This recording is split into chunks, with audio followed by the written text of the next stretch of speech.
Sarah from Ethiopia. Sheikh, I have a specific question. First, I met one friend who is an ex-Muslim, and I asked him the reason why he converted his religion. And he said to me that he was living with his parents in Saudi Arabia, and his father got executed because he changed his religion or converted it. And I asked him for a proof, and he really shocked me by showing me a hadith that was Ali radiallahu anhu. He burned some people because of them converting their religion. And in fact, it is Sahih Bukhari. And I wasn't able to answer anything. And I told him just to wait, to just, refer about this hadith. If there is anything that I can tell him about it, Okay. and make a clarification also for myself. First of all, Sarah, you have to be careful in what you ask in public, because you may earn all the sins that misconceptions may cause in people's heads because of your question. So you have to be careful in what you say in public. Is it going to benefit other Muslims or not? Maybe you're genuinely asking to know, but you don't know whether this would confuse others or not. Maybe you have a hidden agenda to cast doubts about Islam indirectly, pretending that it's an honest question. This is in Allah's hands. Nevertheless, I will answer you. Number one, the hadith of Ali, may Allah be pleased with him, burning people because they converted their religion is not true. Ali, may Allah be pleased with him, fought with people who said to him that you are the creator of the heavens and the earth. You are our Lord that we worship. So they did not make him a prophet. They did not make him a saint. They did not make him a messenger. They made him Allah. Ta'ala Allahu amma yaqulu adh-dhalimuna 'uluwan kabira. He tried to advise them, to call them back to Islam. They said, no, you are our God. We worship you. So he ordered them to be burnt.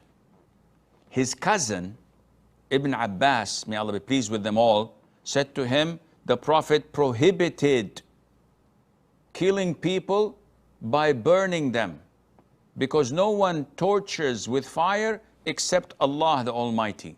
This is the torment of Allah.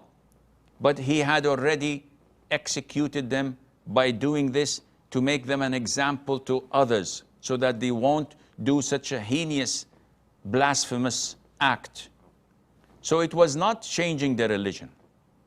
Number two, the issue of execution in Islam is not to be dealt with individually. This is not a jungle where the survival of the fittest. When I see something wrong, I change it with my hand. If someone changes his religion, I kill him. If someone fornicates and he's married, I stone him to death. I will be a murderer. This is not to me to do. This is only to be carried out by the Muslim ruler, who has a panel of judges to give their verdict, and he carries out this verdict. So it's a system, it's a sharia, not for individuals, but for the head of state. So if there is no head of state, if you're living in Europe, for example, can the Muslim community execute such prescribed punishments? The answer is no. This is not to them, even if they have a leader, even if they have an imam. This is something only to be carried out by the head of the state, the head of the country. Thirdly, according to Sharia law, the Prophet ﷺ said, whoever changes his religion, then his prescribed punishment is to be executed.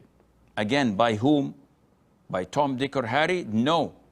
It's only by the head of state. And if there is no head of state, He's none of my business. I don't care whether he changes his religion or changes his gender. This is up to him. The one to implement Sharia is the head of state.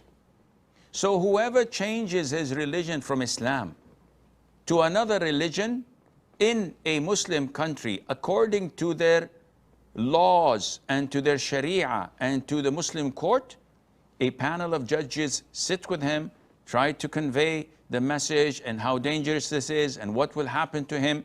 If he does not revert back to Islam, the Muslim ruler may execute him. And this is his call and this is his decision.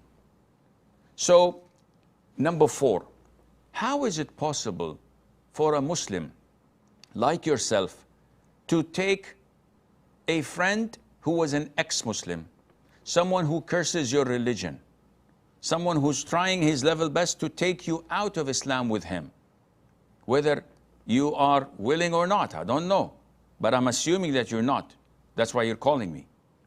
How is it possible if this person slandered your father, if she said, by the way, your father molested me, your father raped me, would you still be friend with her? If she curses your mom and says your mom is a prostitute, would you still be best friend with her?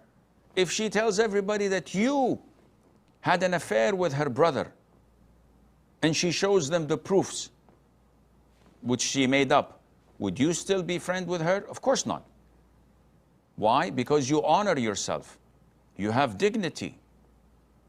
But when it comes to your religion, someone curses your Lord or your Quran or your Prophet or your religion, and you say, I was shocked, so I thought of asking. This means that your Islam and your Iman is not certain. You don't have certainty. Because if you had, you would have definitely said, nope, I don't believe in this. If someone were to doubt you and say, which orphanage did your parents take you from? You said, no, I was born to my real parents. How do you know? Did you do your DNA test? No. So how do you know? You weren't there. Would you accept this and go and do your DNA test, or you will take it for granted that, no, this is ridiculous, this is stupid. I am the legitimate child of my parents. How is it that you're not willing to put up a fight blindly defending your religion when someone like that casts doubt in it? This shows that you are in great danger, Sarah. May Allah make things easy for you and for us.